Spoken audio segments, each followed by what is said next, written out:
Welcome friends.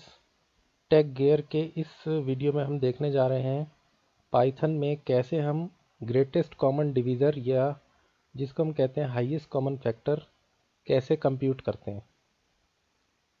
Greatest common divisor या highest common factor निकालने के कई सारे तरीके हैं, जिसमें से सबसे पहला तरीका आपके सामने डेमोन्स्ट्रेटेड है, रिकर्जन मेथड।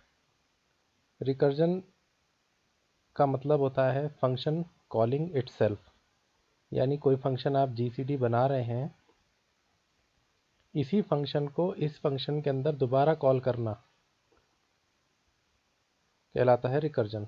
तो function calling itself is called recursion. तो हमने जैसे मान लेते हैं कि दो नंबर्स में से जीसीडी निकालना है इन दो नंबर का, तो 60 और 48 हमने एग्जाम्पल लिया, इसको हमने फंक्शन में भेजा जीसीडी में। तो ये कर क्या रहा है, अगर b ज़ीरो हो जाता है, अगर b ज़ीरो हो जाता है तब आपको a रिटर्न करना है, अदरवाइज b को पहले लिख देना है और रिमाइंडर को बाद में लिख देना है। तो जैसे एग्जाम्पल है, इसी एग्जाम्पल को हम देखते हैं कि b ज़ीरो नहीं है क्योंकि b है इस टाइम 48, 60 बन जाएगा a और 48 बन जाएगा b।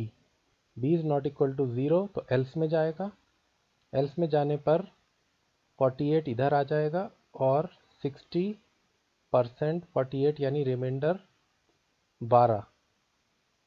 तो यहाँ हो गया 48 और यहाँ हो गया 12। तो a हो चुका है 48 और b हो चुका है 12। क्योंकि b अभी भी ज़ीरो नहीं हुआ है, तब 12 इधर आ गया और यहाँ पर हो गया 48% 12 यानी ज़ीरो। अब ये फिर अंदर गया, तो ये तो हो चुका है 12 और ये हो चुका है ज़ीरो। जब ये ज़ीरो हो गया तो रिटर्न किसको करना है, a को, और a कितना था 12। तो इस वाले का आंसर आएगा 12। देखते हैं, जी हाँ, एक्यूरेट 12 आया है।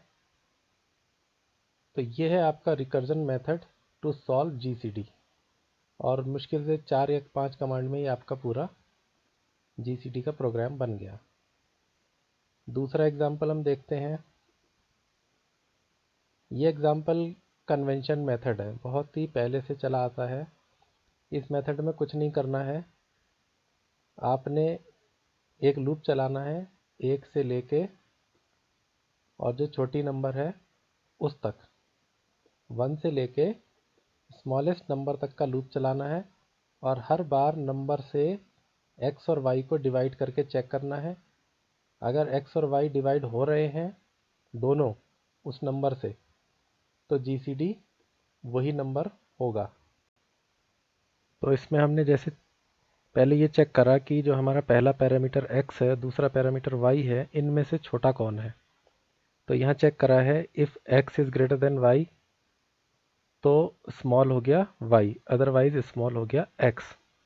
तो हमें लूप जो है वो स्मॉलेस्ट नंबर तक चलाना है और स्टार्ट करना है 1 से। 1 से लेके हम स्मॉलेस्ट नंबर तक का लूप चला रहे हैं, और हर बार नंबर से x और y को डिवाइड करके चेक कर रहे हैं। अगर वो डिवाइड हो पा रहा है तो हम उसी को रख ले रहे हैं। तो हो सकता है वो 1 से भी डिवाइड हो रहा हो, 2 से भी हो रहा हो, 3 से भी हो रहा हो, 4 से भी हो रहा हो, और 4 के बाद डिवाइड नहीं हो रहा तो 4 ही हमारा जीसीडी होगा। तो 60 और 48 को हमने यहाँ पर भेजा।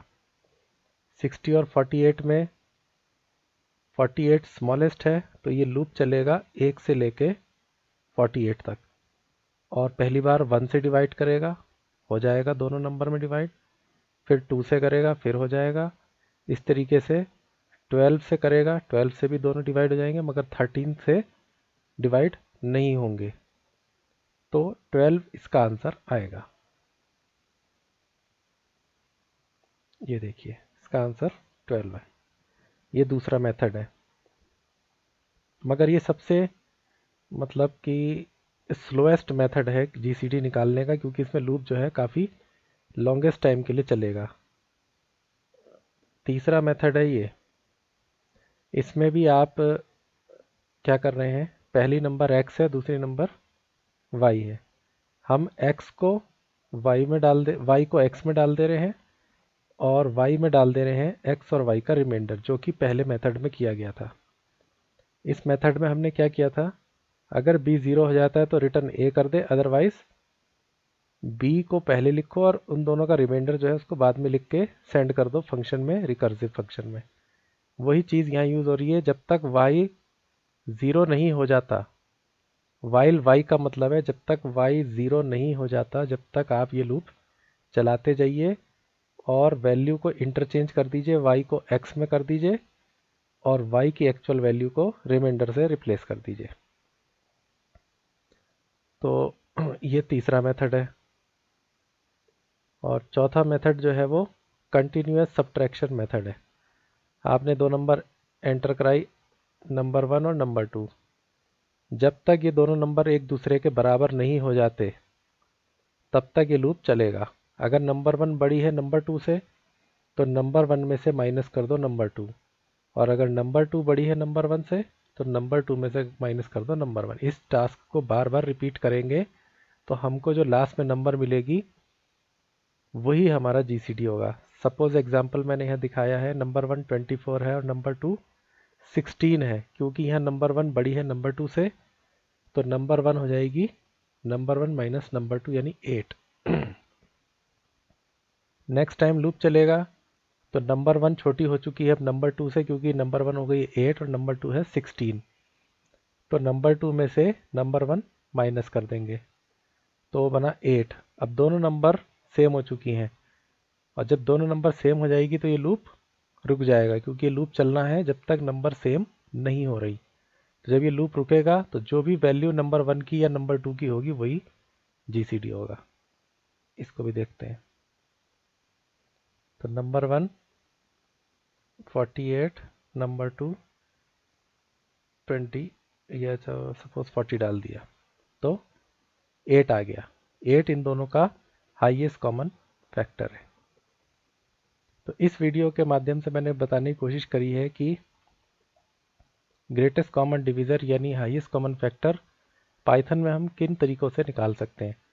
ये 4 तरीके जो हैं, जिनमें से 2 तरीके लगभग, पहला तरीका और ये थर्ड तरीका लगभग सेम है, मगर पहला तरीका रिकर्सिव मेथड है, दूसरा तरीका लूप मेथड है।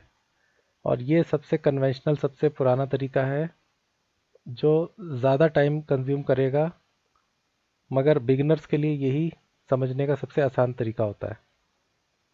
तो होप आपको ये वीडियो समझ में आया होगा। और वीडियो देखने के लिए चैनल में आप सब्सक्राइब करिए और देखिएगा कि उसमें एक पाइथन का प्लेलिस्ट है, उसको आप पूरा प्लेलिस्ट को चला के देखिएगा, उसमें आपको सारे वीडियोस साफ साफ समझ में आ जाएंगे।